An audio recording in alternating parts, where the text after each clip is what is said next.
Here it is, 2000 watts. This is the Rapid S2100 conversion kit. This is the e-bike conversion kit. And I'm doing the summary before you actually see the whole tutorial, so that when you see what we are doing here, you will know what to look at, and that it's not necessarily will be in the same way on your bike. All right, so let's start with the most important thing. This is the battery, this is the controller.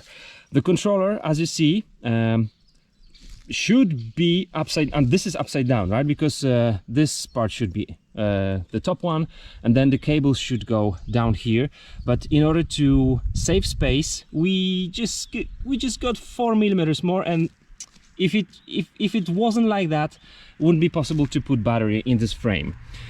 So there are different frames, different triangles, different lengths of different tubes. You have to be aware of that. So we did it like that. This is upside down, but then the cables go upwards, then downwards. There's also like less cables. We didn't have to bend so many cables right here, because they first go just by this joint of the seat tube, top tube, and the seat stays. So this is thing number one. You need to make sure you will be able to fit the kit. If you have, especially if you have steel frame, you would be able to use these mounts to put the controller right here. Impossible to do it with these mounts on such a aluminum frame. And remember that the battery needs some movement in order to be removed, so it cannot be tight up here. That's number one. Number two, the throttle. Remember that the throttle will change your bike into a scooter. It will no longer be a legal bike in most of the countries, so that's one thing. But this should actually be right here, so that you'd be able to easily access the throttle while still having your palms on the grip and being able to brake. It was impossible for me to use both the shifter and the throttle if the throttle was here. Trying to move it back and forth in different positions, not possible. It has to be here.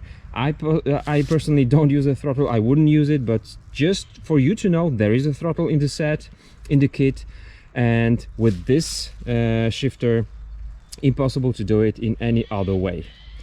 And here, this is the remote for the screen here.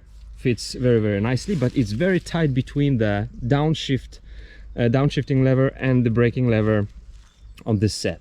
So there might be some things you need to, some issues you need to solve. And then the rear wheel and its lock. Okay, this is the additional part you need to put on your bike when using this motor in the hub, in the rear hub. It will lock your axle. It won't allow the motor to spin the axle within the frame, because then it damages many things. It might not be easy to fit in this lock into your frame. As you can see here, the dropouts are here inside, the welds are quite wide, so we need to use some shims. You might need more shims than there are in the set, and we were unable to use the second one, because you got in the kit, you get two locks on the left side, non-drive side, and on the drive side. We were unable to mount the one on the drive side because of the derailleur, so it wouldn't fit this frame.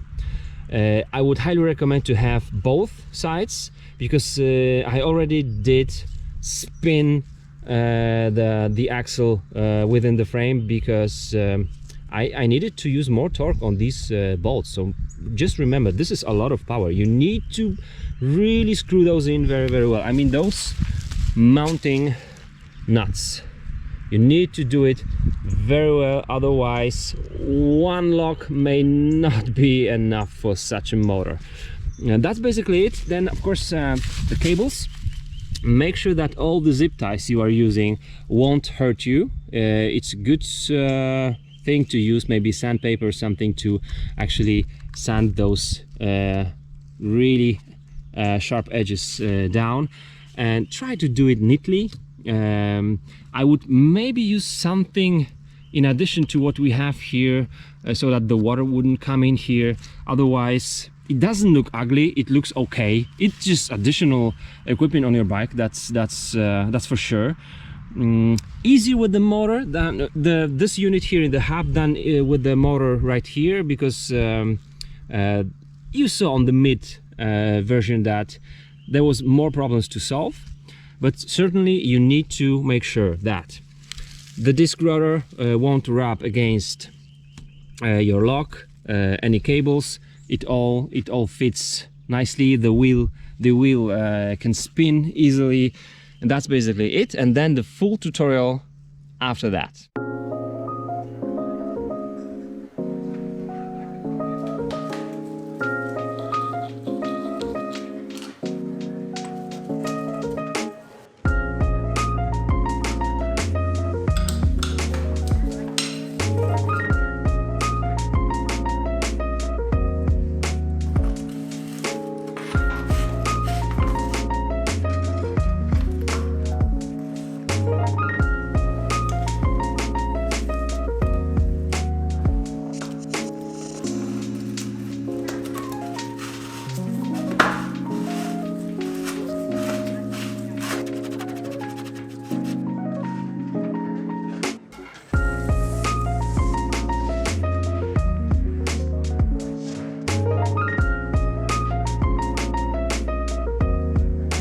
This is the newest conversion kit. This is the cadence sensor, the ring with the magnets from the old one.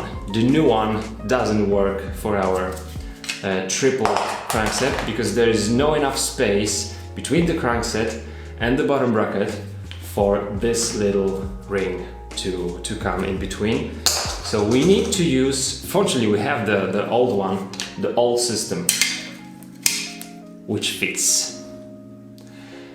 The solution for that would be to remove the smallest chainring, and then it would work.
As long as the bike is still on the bike stand, I'm not putting the battery on because the bike will be heavier and it will be more difficult to take it off the bike stand. The last thing I have to do is to check the gearing at the rear, because the cassette might change its position comparing to the derailleur, and also front derailleur must be locked for the second and third gear only, because this is the triple crankset.